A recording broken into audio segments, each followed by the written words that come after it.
പുതിയ പുതിയ ഹൈടെക് ഫാമിങ്ങിൻ്റെ ഒരു കാലഘട്ടമാണ് നമ്മളിപ്പോൾ നടക്കുന്നത്. ഓക്കെ, ആ സമയത്ത് ഈ നാച്ചുറൽ ഫാമിങ്ങിന് എന്തെങ്കിലും പ്രസക്തി ഉണ്ടോ?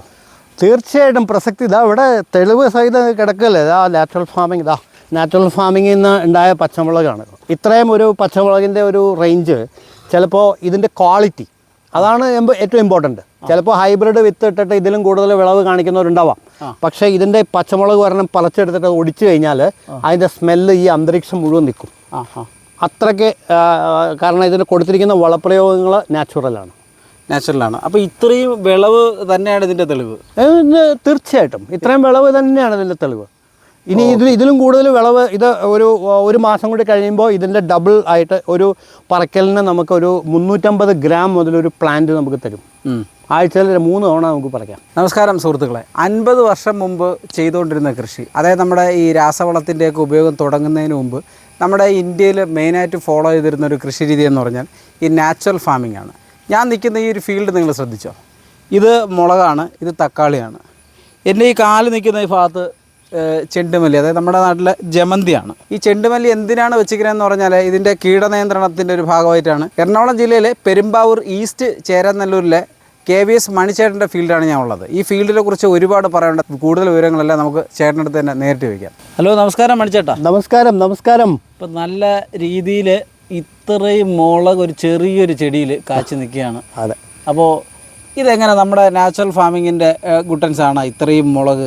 ഇതിപ്പോൾ നമ്മൾ നാച്ചുറൽ ആയിട്ടുള്ള, ശരിക്കും പച്ചക്കറിക്ക് വളങ്ങളെ വേണ്ട. ഇത്രയും മുളക് കാച്ചിക്കുന്ന ഈ ഒരു ചെടി നമ്മുടെ നാച്ചുറൽ ഫാമിംഗ് ആണ് അല്ലേ? അതെ, നാച്ചുറൽ ഫാമിംഗ് ആണ്. അപ്പോൾ എങ്ങനെയാണ് മണിച്ചേട്ടൻ നാച്ചുറൽ ഫാമിങ്ങിലോട്ട് വന്നതും ഇതിൻ്റെ കാര്യങ്ങളൊക്കെ ഒന്ന് പറയാം. നാച്ചുറൽ ഫാമിങ്ങിലേക്ക് വന്നത് ഞങ്ങൾ പരമ്പരാഗത കർഷകരാണ്. പരമ്പരാഗത കർഷക കുടുംബത്തിൽ നിന്നാണ് ജനിച്ചു വളർന്നത്. അച്ഛനും മുത്തച്ഛനും ഒക്കെ ഇതിൻ്റെ കൃഷിക്കാരായിരുന്നു. അപ്പോൾ അവർ അവരുടെ കൂടെ നമ്മൾ ചെയ്ത് നമ്മൾ കൃഷി അങ്ങനെ പഠിച്ചതാണ്.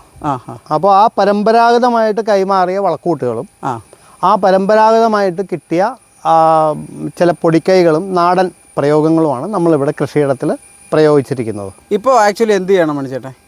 ഞാൻ ആക്ച്വലി ഇപ്പം ഫാമിങ് ചെയ്യുന്നുണ്ട്. ഫാമിങ് ട്രെയിനിങ് കൊടുക്കുന്നുണ്ട്. 100ഓളം ക്ലാസ്സുകൾ ഓൾറെഡി കഴിഞ്ഞു. അതായത് നാച്ചുറൽ ഫാമിങ്ങിൻ്റെ തന്നെയാണ്. നാച്ചുറൽ ഫാമിങ് മാത്രമല്ല, വിത്ത് മുതൽ വിപണി വരെയുള്ള എല്ലാ എക്സ്പീരിയൻസുകളും. കാരണം നമ്മൾ 1ാം ക്ലാസ് പഠിച്ചപ്പോൾ തുടങ്ങിയ അച്ഛൻ്റെയും മുത്തച്ഛൻ്റെയും ഒക്കെ കൈ പിടിച്ച് നമ്മൾ കൃഷി തുടങ്ങിയിരിക്കുന്നതാണല്ലോ. അപ്പോൾ അതുകൊണ്ട് നമുക്ക് ആർക്ക് വേണമെങ്കിലും പറഞ്ഞു കൊടുക്കാനായിട്ട് നമുക്ക് സാധിക്കും. 8ാം ക്ലാസ്സിൽ പഠിച്ചുകൊണ്ടിരുന്നപ്പോഴാണ് കാർഷിക വിഭവങ്ങൾ വിറ്റ് നമ്മൾ സ്വന്തമായിട്ടൊരു സൈക്കിൾ വാങ്ങിച്ച ഒരാളാണ്. പഠനത്തോടൊപ്പം തൊഴിലും എന്നുള്ള നിലയ്ക്ക് തന്നെ ഇന്ത്യ ഒട്ടുക്കുള്ള കുട്ടികൾ പഠനത്തോടൊപ്പം തന്നെ കൃഷിയും ചെറിയ രീതിയിലുള്ള വരുമാനവും സമ്പാദിക്കേണ്ടത് അനിവാര്യമാണ്. ചേട്ടാ, ഈ നാച്ചുറൽ ഫാമിംഗ് ഇല്ലേ, ഇതിപ്പോൾ നമ്മൾ തുടങ്ങുകയാണെങ്കിൽ നമ്മൾ എവിടെ നിന്നാണ് അത് ആക്ച്വലി തുടങ്ങേണ്ടത്? ആക്ച്വലി മണ്ണിൻ്റെ ബലഭൂയിഷ്ഠിത എന്ന് പറയുന്നത് നാച്ചുറൽ ഫാമിങ്ങിൽ വളരെ ഇമ്പോർട്ടൻ്റ് ആണ്. ഇപ്പം നമുക്കറിയാം, ഇത്രയും മണ്ണ് ഈ ഭൂമിയിൽ ഉണ്ടായി വരാൻ 1000 വർഷം മുതൽ 10000 വർഷം വരെ ടൈം എടുക്കും. പാറ പൊടിഞ്ഞാണ് മണ്ണുണ്ടാകുന്നത്. അതെ. ഈ പാറ പൊടിഞ്ഞുണ്ടാകുന്ന മണ്ണിൽ ഭൂമിയിൽ നിന്നുള്ള പോഷകങ്ങൾ ഒത്തിരി മണ്ണിലേക്ക് ചേരുമ്പോൾ മണ്ണ് ബലഭൂയിഷ്ഠിതയായി വരും. ബലഭൂയിഷ്ഠിത എന്ന് പറയുന്നത് ഒരു വ്യക്തിയുടെ ആരോഗ്യത്തിൽ അത് റിഫ്ലക്റ്റ് ചെയ്യും. ഏറ്റവും നല്ല ഭക്ഷണം കഴിക്കാൻ വേണ്ടിയാണ് നാച്ചുറൽ ഫാമിങ്ങിൻ്റെ ഒരു രീതിയിലുണ്ടാക്കുന്ന ഉൽപ്പന്നങ്ങൾ നന്നായി കഴിക്കുന്ന ഒരു വ്യക്തിക്ക് ആശുപത്രിയിലേക്ക് അധികം കയറേണ്ടി വരില്ല. കാരണം ഒരു വ്യക്തിയുടെ ജീവിതത്തിൽ ആരോഗ്യത്തിൻ്റെ പ്രാധാന്യം വളരെ പ്രാധാന്യമാണ്. അപ്പോൾ ആ ആരോഗ്യം നന്നായി നിൽക്കണമെങ്കിൽ ഇതേമാതിരി വിഷരഹിതമായിട്ടുള്ള ഉൽപ്പന്നങ്ങൾ മനുഷ്യൻ്റെ ശരീരത്തിലോട്ട് പോയാലാണ് ഒരു വ്യക്തിക്ക് ആരോഗ്യകരമായിട്ടുള്ള ജീവിതം ഉണ്ടാവുകയുള്ളൂ. അതാണ് മണ്ണിൻ്റെ പ്രാധാന്യം. ഇതിൽ കൃഷി തുടങ്ങുമ്പോൾ നമ്മൾ എന്തൊക്കെയാണ് ശ്രദ്ധിക്കേണ്ടത്? കൃഷി തുടങ്ങുമ്പോൾ ഏറ്റവും ആദ്യം ശ്രദ്ധിക്കേണ്ടത് മണ്ണിൽ ആ പർട്ടിക്കുലർ കൃഷി തുടങ്ങുന്നതിന് മുമ്പ് എന്തൊക്കെ ഉൽപ്പന്നങ്ങളാണ് അവിടെ നട്ടിരുന്നതെന്ന് പ്രത്യേകം നോക്കണം. ഉദാഹരണത്തിന് മഞ്ഞൾ, കപ്പ തുടങ്ങിയ ഉൽപ്പന്നങ്ങളാണ് അവിടെ നട്ടിരിക്കുന്നതെങ്കിൽ അവർ ആ സോയിലിൽ നിന്നുള്ള എല്ലാ ഫെർട്ടിലൈസറും വലിച്ചു കൊണ്ടുപോയിട്ടുണ്ടാവും. അപ്പോൾ അവിടെ കൊടുക്കേണ്ട വളപ്രയോഗം വളരെ വ്യത്യസ്തമായിട്ടുള്ള രീതിയിലുള്ള വളപ്രയോഗം കൊടുത്താലേ പച്ചക്കറികൾ ഉണ്ടായി വരുള്ളൂ. അതെ അതെ ആ ഉദാഹരണത്തിന് റബ്ബർ നട്ട ഒരു പറമ്പ് ഒരാൾ പാട്ടത്തിനെടുത്ത് കൃഷി ചെയ്യാനായിട്ട് പുറപ്പെട്ടാൽ അവിടെ റബ്ബറിൻ്റെ ഓരോ ഇലയും വീണ ഓരോ സാഹചര്യത്തിലും മണ്ണിൻ്റെ ഫലഭൂയിഷ്ഠത നഷ്ടപ്പെട്ടുകൊണ്ടേയിരിക്കും. റബ്ബർ മരം ഭൂമിയിലുള്ള എല്ലാ ഫെർട്ടിലൈസറിനെയും വലിച്ചു കൊണ്ടുപോയിട്ടുണ്ടാവും. അവിടെ കൃഷി ചെയ്യുമ്പോൾ അതിൻ്റേതായ പ്രിക്കോഷൻ എടുക്കുകയും മഞ്ഞൾ കൃഷി ചെയ്യുമ്പോൾ കൃഷി ചെയ്ത് കഴിഞ്ഞിട്ട് അവിടെ പച്ചക്കറി കൃഷി ചെയ്യുമ്പോൾ അതിൻ്റേതായ പ്രിക്കോഷൻസ് എടുക്കുകയും വേണം. ഉദാഹരണത്തിന് ഇത് നമ്മൾ ഒരു കപ്പ തോട്ടമാണ്. ഇത് ആയിരുന്നു അതെ അതെ ഏറ്റവും ആദ്യം ഒരു കപ്പയാണ് ഇട്ടത്. ഈ കപ്പ എന്ന് പറയുന്നത് ഫെർട്ടിലൈസറിനെ എല്ലാം വലിച്ചു കൊണ്ടുപോയി കഴിഞ്ഞു. അത് മനസ്സിലാക്കി കൃഷി ചെയ്തതുകൊണ്ടാണ് ഈ ചെടികളെല്ലാം ഇങ്ങനെ വളരെ ഫലഭൂയിഷ്ഠിതമായിട്ട് നിൽക്കുന്നത്. ഞങ്ങൾ കൊടുക്കുന്ന വളങ്ങൾ ആദ്യം നമ്മൾ നാടൻ പശുവിൻ്റെ ചാണകമാണ് അടിവളമായിട്ട് കൊടുത്തിരിക്കുന്നത്. നാടൻ പശുവിൻ്റെ ഗോമൂത്രമാണ് എല്ലാ ആഴ്ചയിലും ഞങ്ങൾ കൃത്യമായിട്ട് എല്ലാ 8 ദിവസം കൂടുമ്പോഴും ഈ തക്കാളിക്ക് ചുറ്റും ഞങ്ങൾ ഒഴിക്കും. ശീമക്കൊന്നയുടെ കഷായം ഒഴിക്കും. അത് കൂടാതെ ഞങ്ങൾ ആര്യവേപ്പിൻ്റെ ഇലയുടെ കഷായം ഒഴിക്കും. മോര് ശർക്കര വളക്കൂട്ട് ഞങ്ങൾ ഒഴിക്കും. ഇത് 100 ദിവസമാണ് ഇതിൻ്റെ ആയുസ്. ഒരു പച്ചക്കറിയുടെ ആയുസ് 100 ദിവസമാണ്. ആവറേജ് 100 ദിവസം മുതൽ 120 ദിവസം വരെ നമുക്ക് കിട്ടും. അങ്ങനെ കിട്ടുന്നതിൽ എല്ലാ 30 ദിവസം കൂടുമ്പോഴും ഓരോ വെറൈറ്റി നാച്ചുറൽ ഫാമിങ്ങിൻ്റെ ഓരോ വെറൈറ്റി ഞങ്ങൾ ഇതിൻ്റെ താഴെ പ്രയോഗിക്കും. നമ്പർ 1 ശീമക്കൊന്നയില, അത് കഷായം വെച്ചിട്ട് ഞങ്ങൾ ഇതിൻ്റെ ചുറ്റും ഒഴിക്കും. ഇത് ചെടിയാണെങ്കിൽ ഈ ചെടിക്ക് ചുറ്റും ഇത് കനോപ്പിയാണ്, ഇവിടെയാണ് നമ്മൾ ഒഴിക്കുന്നത്. അതായത് ചെടിയുടെ കനോപ്പി എന്ന് പറഞ്ഞാൽ കനോപ്പി എന്ന് പറയുന്നത് ഈ ഇല നിൽക്കുന്നതിൻ്റെ തുമ്പ് ഇത് എവിടെയാണ്, ഈ തുമ്പ് ഇവിടെയാണ് ഞങ്ങൾ ഒഴിക്കുന്നത്, വളം ഒഴിക്കുന്നത്. ഒരു കാരണവശാലും ഇതിൻ്റെ മുകളിലേക്ക് വെള്ളം വരാൻ പാടില്ല. സ്റ്റമ്പേലും റൂട്ടേലും ഒരിക്കലും നമ്മുടെ വളം ഒന്നും ടച്ച് ചെയ്യാൻ പാടില്ല. ഓക്കെ, അതാണ് ഇതിൻ്റെ ബേസ് ആയിട്ടുള്ള കാര്യം. ഓക്കെ, ഒരു ഒറ്റ ചോദ്യം കൂടെ. അതായത് നമ്മുടെ ഈ ശീമക്കൊന്ന ഇല കഷായം ഒഴിക്കുന്നതിൻ്റെ ബേസ് എന്താണ്, അതിൻ്റെ ഒരു ഇതെന്താണ്? ശീമക്കൊന്ന എന്ന് പറയുന്നത് തന്നെ നൈട്രജൻ റിച്ച് ആണ്. അത് നമ്മൾ കൃത്യമായിട്ട് അടുപ്പിൽ തിളപ്പിക്കും. പണ്ട് കാലഘട്ടത്തിൽ എല്ലാവരും അടുപ്പിൽ തിളപ്പിച്ചിട്ട് ഡൈലൂട്ട് ചെയ്തിട്ടാണ് ഒഴിക്കുന്നത്. ഈ കാലഘട്ടത്തിൽ ചീമക്കൊന്നേനെ ഒരു ബക്കറ്റിൽ വെച്ചിട്ട് ചീച്ചിട്ടാണ് അടിക്കുന്നത്. ആ ചീച്ചിട്ട് അടിക്കുന്നത് അപകടമാണ്. കാരണം ചെയ്യുമ്പോൾ ബാക്ടീരിയയും ഫംഗസും അബ്നോർമൽ ആയിട്ടുള്ള ബാക്ടീരിയയും ഫംഗസും വന്നു കഴിഞ്ഞാൽ അത് ചെടിക്ക് ദോഷമാണ്. അതെ അതെ അതെ. അപ്പോൾ എന്ത് ഇലയാണെങ്കിലും അതിനെ കഷായം വെച്ചിട്ട് ആ കഷായത്തിനെ ഡൈലൂട്ട് ചെയ്തിട്ടാണ് ഇവിടെ അടിക്കുന്നത്. അതായത് അഴുകാൻ വിടുന്നില്ല.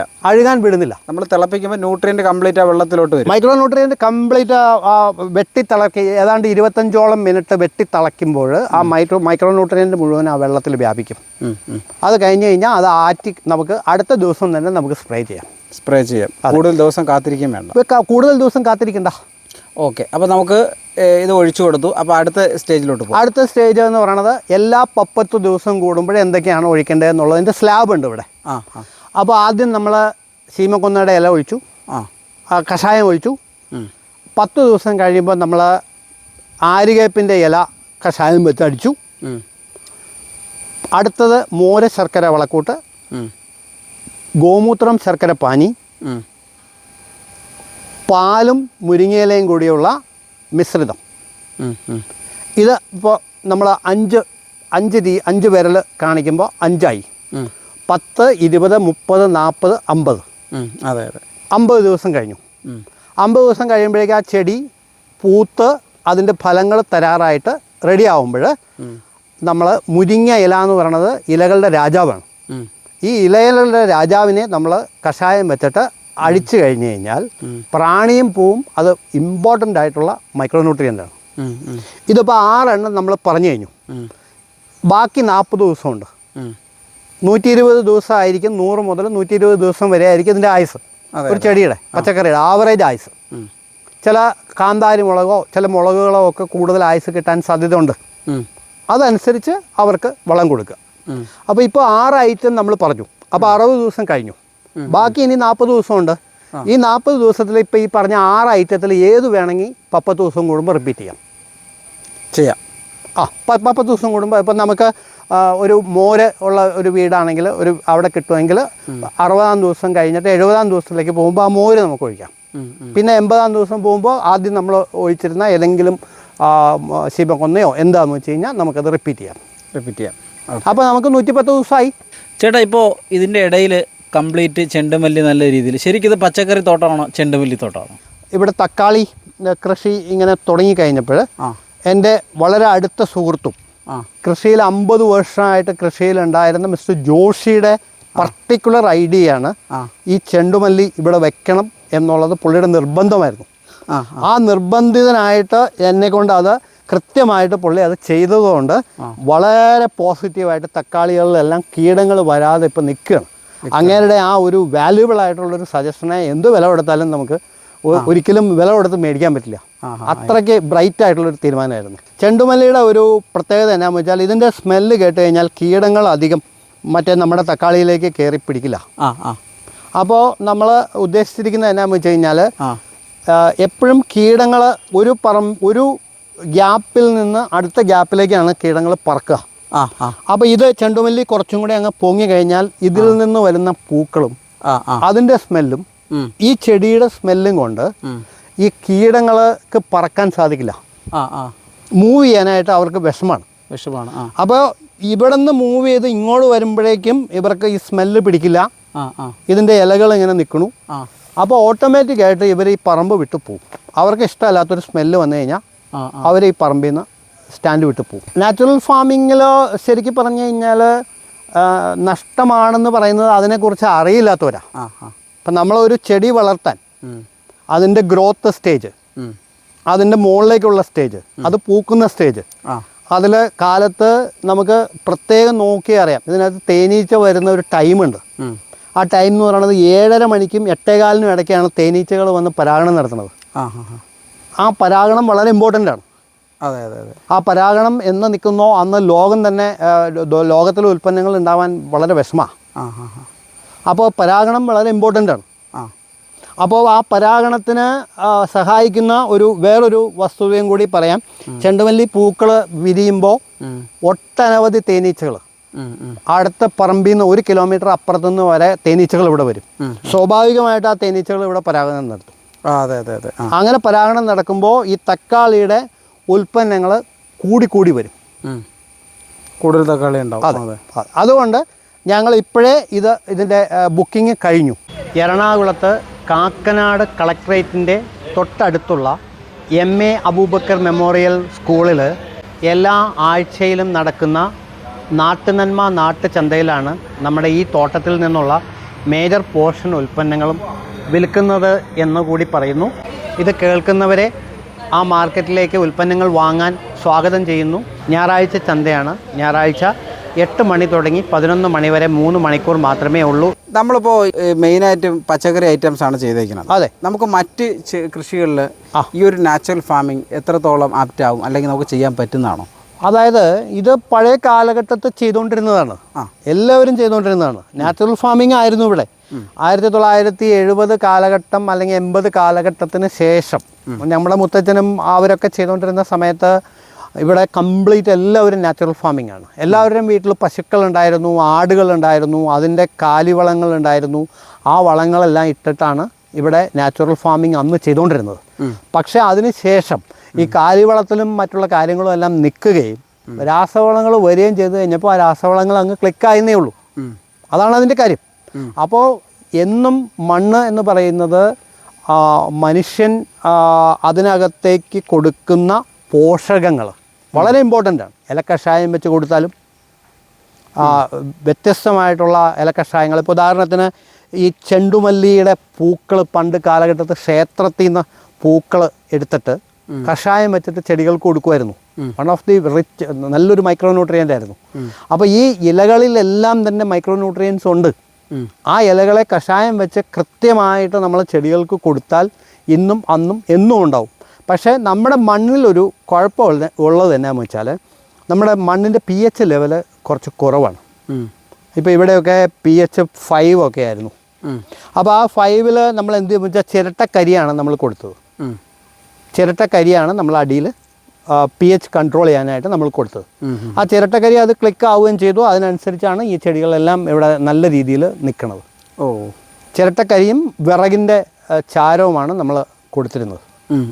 കുമ്മായം കൊടുക്കുന്നില്ലേ? കുമ്മായം ഞങ്ങൾ അധികം യൂസ് ചെയ്തിട്ടില്ല. അത് pH ലെവൽ ഇപ്പോൾ ഞാൻ ഡിഫറെൻറ്റ് പ്ലോട്ടിൽ കൃഷി ചെയ്യുന്നുണ്ട്. അപ്പോൾ എവിടെയെങ്കിലും pH ലെവൽ അസാധാരണമായിട്ട് കുറഞ്ഞാൽ, അതായത് 5-ൽ താഴെയൊക്കെ പോയി കഴിഞ്ഞ് കഴിഞ്ഞാൽ നമുക്കൊന്നും ഉണ്ടായിക്കിട്ടില്ല. ആ ഒരു ലെവലിൽ നമ്മൾ അതിനെ ഇമ്പ്രൂവ് ചെയ്യാനായിട്ട് കുമ്മായം കൊടുക്കേണ്ടി വന്നാൽ, നമ്മൾ കരി കൊടുത്തിട്ട് ശരിയായില്ല എന്നുണ്ടെങ്കിൽ അവിടെ നമുക്ക് കുമ്മായം കൊടുക്കേണ്ടി വരും. അത് ഡിപ്പെൻസ്, അത് നോക്കിയിട്ട് വേണം ചെയ്യാനായിട്ട്. ശരി. അപ്പോൾ ഇന്നത്തെ കാലഘട്ടത്ത് എല്ലാവരും കൃഷിയിലേക്ക് വരേണ്ടതിൻ്റെ പ്രാധാന്യം, എല്ലാവരും നല്ല ആരോഗ്യത്തോടു കൂടി ഇവിടെ ജീവിക്കണമെങ്കിൽ നല്ല ഭക്ഷണം കഴിച്ചാലേ നമുക്ക് നല്ല ആരോഗ്യം ഉണ്ടാവുള്ളൂ. അതുകൊണ്ടാണ് ഞങ്ങൾ വർഷങ്ങളായിട്ട് കൃഷി ചെയ്തിട്ട് ഇതെല്ലാം നമുക്ക് ബുക്കായി പോയിരിക്കുന്നതിൻ്റെ കാരണം അതാണ്. ഞങ്ങൾ യാതൊന്നും അടിക്കില്ല. കൃത്യമായിട്ട് ഇത് അവിടെ കെട്ട് വെച്ചിട്ട് കാറ്റ് പോലും പിടിക്കാതെ ഇത് അവിടെ കെട്ടുണ്ട്. ഇത് പൂക്കളാണ്, പൂക്കൾ വരുന്നു. അപ്പോൾ ഓരോ ചെടിയിൽ നിന്നും നമുക്ക് ഓരോ പൂക്കളിൽ നിന്നാണ് ഓരോ കായ ഉണ്ടാവുന്നത്. അതെ. അത് വളരെ ഇമ്പോർട്ടൻ്റ് ആണ്. അപ്പോൾ നമുക്കിവിടെ പൂക്കൾ എണ്ണിക്കഴിഞ്ഞാൽ അറിയാം ഇതിൻ്റെ ഔട്ട്പുട്ട് എത്രയാണ് കിട്ടുക എന്നുള്ളത്. അതിവിടെ ആളുകൾ വരുമ്പോൾ, പഠിക്കാൻ വരുമ്പോൾ ഞങ്ങളത് കാണിച്ചു കൊടുക്കാറുണ്ട്. ഓരോ പൂക്കൾ എണ്ണി നമ്മൾ കാണിച്ചു കൊടുക്കാറുണ്ട് എങ്ങനെയാണ് ഔട്ട്പുട്ട് ഉണ്ടാവുക. ഓരോ പൂക്കളുമാണ് ഓരോ കായനെ നമുക്ക് തരുന്നത്. ആ പൂക്കളിൽ പരാഗണം നടന്നാലേ കൃത്യമായിട്ട് നമുക്ക് ഉൽപ്പന്നങ്ങൾ ഉണ്ടായി കിട്ടുള്ളൂ. അപ്പോൾ നമുക്ക് മറ്റ് കൃഷികളും നമുക്കിതിൽ ചെയ്യാം അല്ലേ? മറ്റെല്ലാ കൃഷിയും ചെയ്യാം, എല്ലാ കൃഷിയും ചെയ്യാം. നമ്മൾ ഓരോ ഫെർട്ടിലൈസർ ആപ്ലിക്കേഷനെ കുറിച്ച് നമ്മൾ ഡീറ്റെയിൽഡ് ആയിട്ട് പഠിക്കണം. എന്തൊക്കെ ഫെർട്ടിലൈസറാണ് നമുക്ക് ഇതിനകത്ത്, കഷായങ്ങൾ ഏതൊക്കെയാണ് നമുക്ക് അപ്ലൈ ചെയ്യാൻ പറ്റുക. കാലികളുടെ, നാടൻ പശുക്കളുടെ ചാണകമാണ് ഏറ്റവും കൂടുതൽ നമ്മൾ ഉപയോഗിക്കേണ്ടത്. കാരണം നാടൻ പശുക്കൾ പുല്ലും പച്ചവെള്ളവും മാത്രമേ കുടിക്കുള്ളൂ. അതുകൊണ്ട് അവരുടെ ചാണകത്തിന് ക്വാളിറ്റി 10 മടങ്ങാണ്. വളക്കൂട്ടെന്നല്ല, ശരിക്കും കഷായം പണ്ട് കാലത്ത് പറഞ്ഞുകൊണ്ടിരുന്നേ. ചെടിക്ക് കൊടുക്കുന്ന കഷായങ്ങൾ. അതെ. അപ്പോൾ ഈ ഒരു കഷായങ്ങൾ നമുക്ക് ഇതെങ്ങനെയൊക്കെ മേക്ക് ചെയ്യണമെന്ന് കാണിച്ചു കൊടുക്കണ്ടേ? തീർച്ചയായിട്ടും കാണിച്ചു കൊടുക്കണം. അത് കാണിച്ചു കൊടുത്താലാണല്ലോ ആളുകൾക്ക് അത് മനസ്സിലാവുള്ളൂ.